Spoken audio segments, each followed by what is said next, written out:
Welcome to Channel 7 News at 6. Here's news anchors Kaylee Fisher and Owen Schonenberger. Good evening and welcome. Tonight's topics that will be discussed are poverty, welfare, and the wealth gap.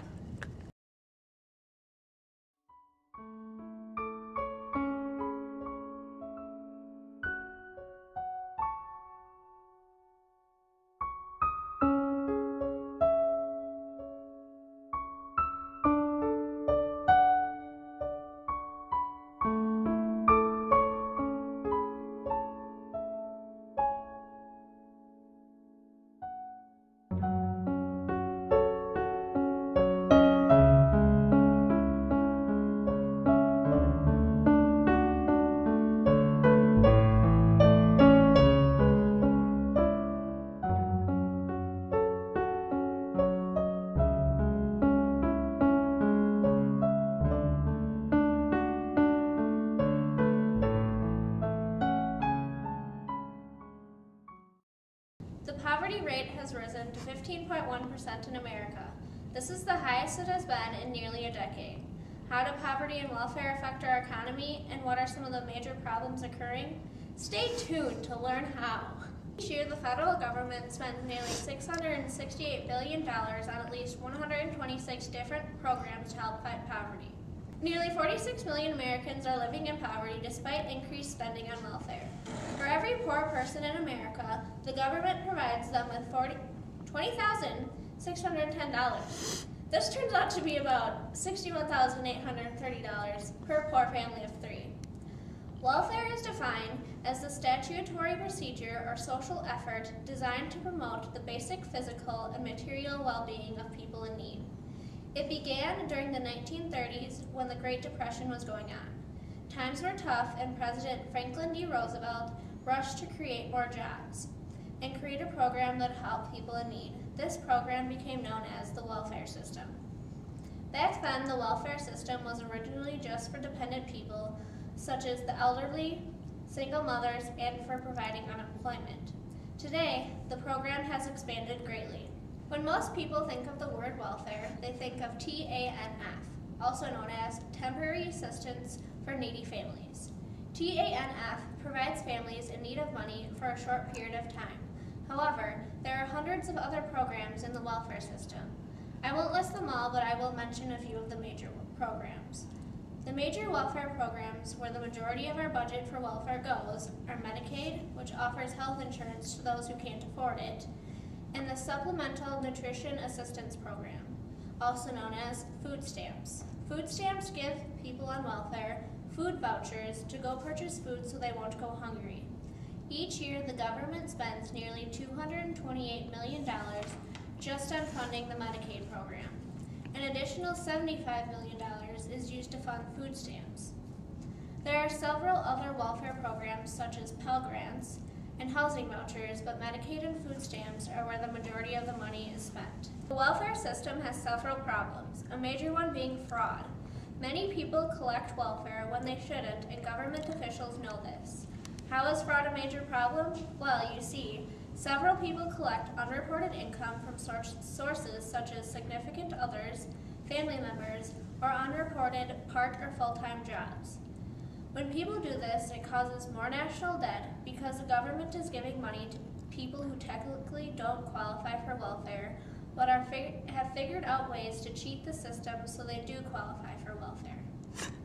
Why doesn't someone do something about this? Because welfare agencies and welfare workers are rewarded for higher caseloads and dispensing more benefits. Since controlling fraud takes resources and only results in less caseloads, fraud is usually slighted. In fact, a study was done in 1993 in California using undercover men posing as men who needed disability but actually didn't. The study found that there were men who coached other people into faking disabilities, and there were even doctors who signed off on reports of someone having a disability when they really didn't. Horrible, isn't it? Women even have more children just to get more benefits from the government. Why did I itch my nose? Welfare and poverty go hand in hand. After all, most people who are on welfare are living in poverty. The goal of welfare is to help get people out of poverty, but this doesn't always work. Once someone is on welfare, it's very hard for that someone to get off of it. This is due to the fact that once someone finds a job, they are required to report it so that their amount of money they receive decreases. But what they are making it at a job is usually not enough to pay for everything they need to. And once their amount of money they receive from the government goes down, it's hard to get ahead when all of your money goes toward the necessities and you don't have much left over to save. This is often why fraud happens. It's a never-ending cycle. Welfare and poverty both affect our economy greatly. More spending on welfare means less money to spend elsewhere. The welfare system also contributes greatly to our national debt. Over the next 10 years, it is estimated that the federal and state governments will spend $250,000 for every American currently living in poverty, or $1 million for every poor family of 4. As we have seen, welfare spending has increased dramatically. It is estimated that spending will likely equal $1 trillion by the year 2014. You can see why this massive amount of spending affects our economy. Now, I understand that trying to help nearly 46 million Americans living in poverty costs a lot of money, and that more people are needing assistance from welfare because there are less jobs available. But this causes more national debt, and it's like a never-ending cycle. The rich are getting richer, while the poor are getting poorer, which is making the gap between the rich and the poor increase. Here's Owen to discuss the topic more thoroughly.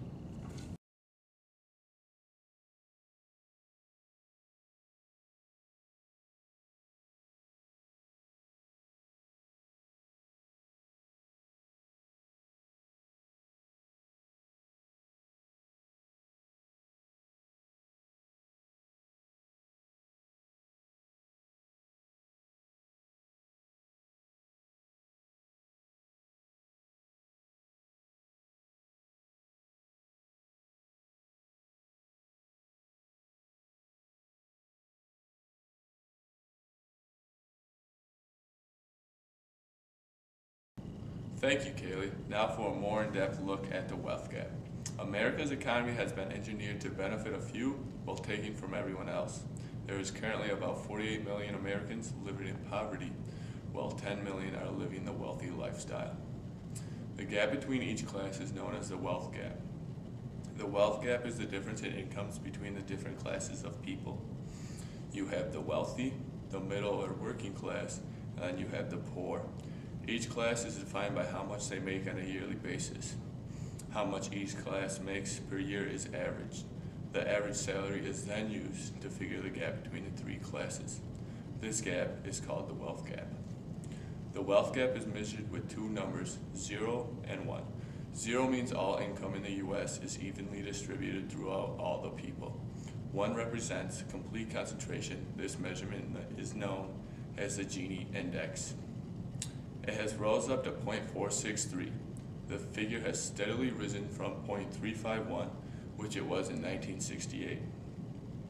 They can trace the wealth gap all the way back to the 13 colonies. During this time, they claim the wealth gap was more evenly distributed than anywhere else in the world that we have record of. Now they claim that today's wealth gap is even worse than it was back in 1774, even if you factor in slavery. After the Great Depression, both the middle class and the richest income grew at a rate that was pretty similar. Then in 1980, the income growth rate started to diverge. This was mostly due to new economic policies and changes in the tax codes that began to favor the rich. During Bush's time as president, the disparity between the wealthy and the poor reached the highest level since the Great Depression. This is mostly due to Bush taxing the middle-class families more and giving tax breaks to the wealthy. Up to the recession, the top 1% of earning households in the U.S. saw their incomes increase 392% and their average tax rate reduced by 37%, while other households grew only 62%. When the recession happened, big job creators were forced to cut wages, cut jobs, or close down plants, causing an increase in unemployment, thus causing all the people who worked there to have no source of income, while the rich corporate owners were still making money. After the recession we went through, many people were willing to take minimum wage jobs just to have a source of income. This caused the income inequality to grow. One main area this was seen in was fast food restaurants, between workers and CEOs. The gap between workers and CEOs at McDonald's doubled in 2 decades. The top 10% of Americans secured most of the benefits from the economic recovery that began in June 2009. From 2009 to 2010, the top 1% of income earners captured 11.6% of the income in capital gains, and the other 99% grew by a flat rate of 0.2%. Now, after we have had time to recover from the recession, the median households dropped 1.5% in 2011, falling down to $50,000. The lowest level has been since 1995. In 2011, the income gap between the rich and the poor was a focus in the presidential campaign because it grew to the widest in more than 40 years in 2011. As the poverty rate remained at an almost a 2-decade high, Obama and Romney had different points of view. Romney stretched tax cuts for the wealthy job creators. He saw this as a way of boosting our economic growth. On the other hand, Obama focused on tax increases for higher income earners as a way to give middle-class people with less money a break. People earning more money were forced to pay to help our economy come out of the recession. His other focus was the middle class. Incomes are falling, but prices are rising.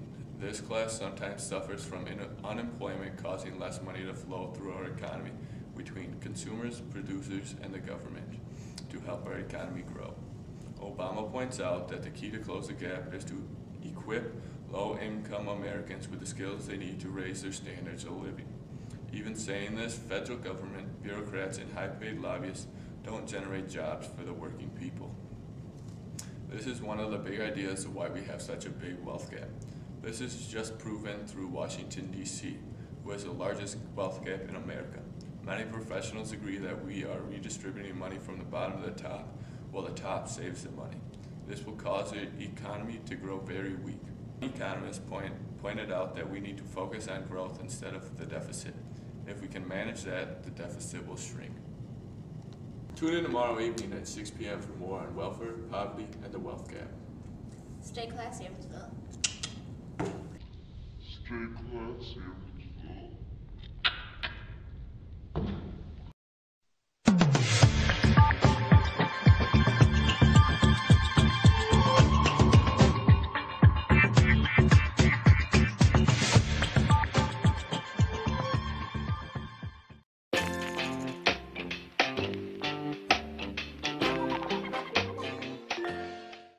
The welfare. Let's go. I record. Welfare and poverty go hand in hand. After all, most people who are on welfare are living in poverty.